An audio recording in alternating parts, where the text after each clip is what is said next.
अस्सलाम वालेकुम। CTI jobs 2021 मुकम्मल तफसीलात और तरीक़ाकार, तमाम सवालात और उनके जवाबात। सवाल नंबर 1, किस ज़िला और किस कॉलेज में CTI की कितनी सीट्स आई हैं? तो जवाब ये है, ये सीट्स किसी मखसूस कॉलेज या ज़िला की नहीं हैं, ये हर कॉलेज और हर ज़िला के लिए हैं।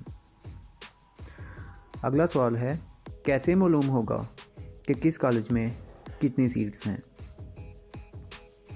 तो दोस्तों, इसका जवाब ये है, सीटों के मतलब मालूमात के लिए आप जिस कॉलेज में अप्लाई करना चाहते हैं, इस कॉलेज में आपको तशरीफ़ ले जाना होगा। हर कॉलेज में सीटों की इंफॉर्मेशन आपको मुतल्लिका कॉलेज से ही मिल सकेगी। क्या एक से ज़्यादा कॉलेजेस में अप्लाई किया जा सकता है? तो दोस्तों, इसका जवाब ये है कि जी हाँ, आप एक से ज़्यादा कॉलेजेस में अप्लाई कर सकते हैं। आप 2 या 3 कॉलेजेस में भी अप्लाई कर सकते हैं। ये सीटें कितनी देर के लिए हैं? तो इसका जवाब ये है कि ये सीट्स सिर्फ 4 माह के लिए हैं, यानी कि जब तक रेगुलर भर्ती नहीं हो जाते। क्या इस 4 माह के अरसा को सरकारी मुलाजमत गिना जाएगा? तो इसका जवाब ये है कि ये आपकी सरकारी मुलाजमत नहीं गिनी जाएगी, बल्कि ये इंटर्नशिप गिनी जाएगी। 4 माह के अरसे को आप इंटर्नशिप कहेंगे और इसके आखिर पे आपको सर्टिफिकेट भी दिया जाएगा।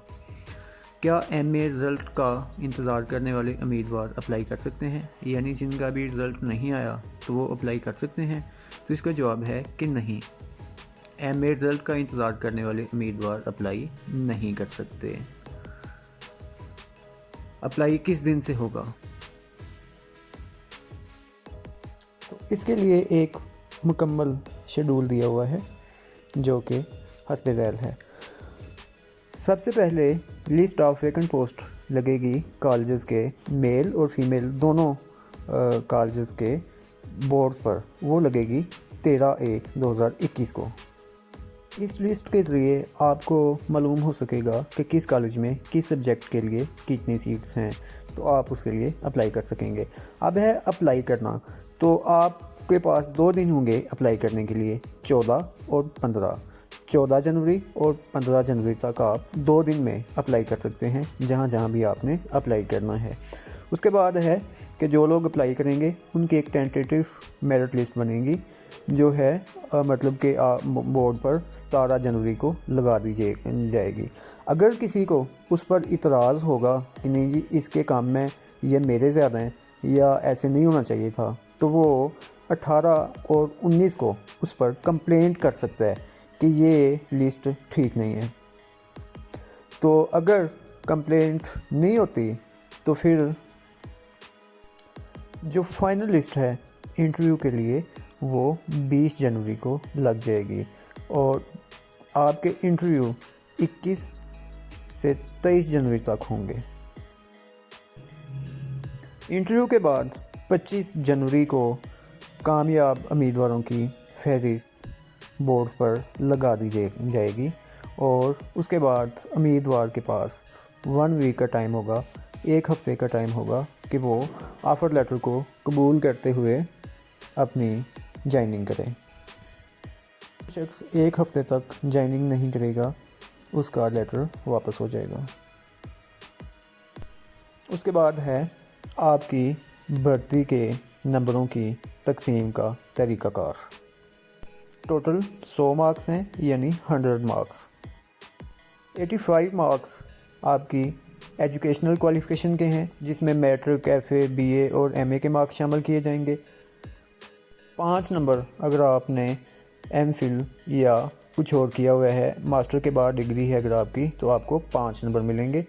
उसके बाद अगर आपके कभी बोर्ड में या यूनिवर्सिटी में कोई पोजीशन थी तो आपको 5 नंबर उसके मिलेंगे।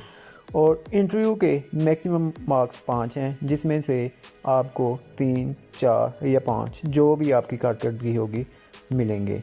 तो इस तरह ये बन जाएंगे पूरे 100 नंबर। उसके बाद है तालीमी नंबरों की तकसीम, यानी कि 85 मार्क्स की तकसीम। तो दोस्तों, आपको मैट्रिक के मैक्सिमम 15 नंबर मिलेंगे। इसी तरह इंटरमीडिएट के मैक्सिमम 15 नंबर है।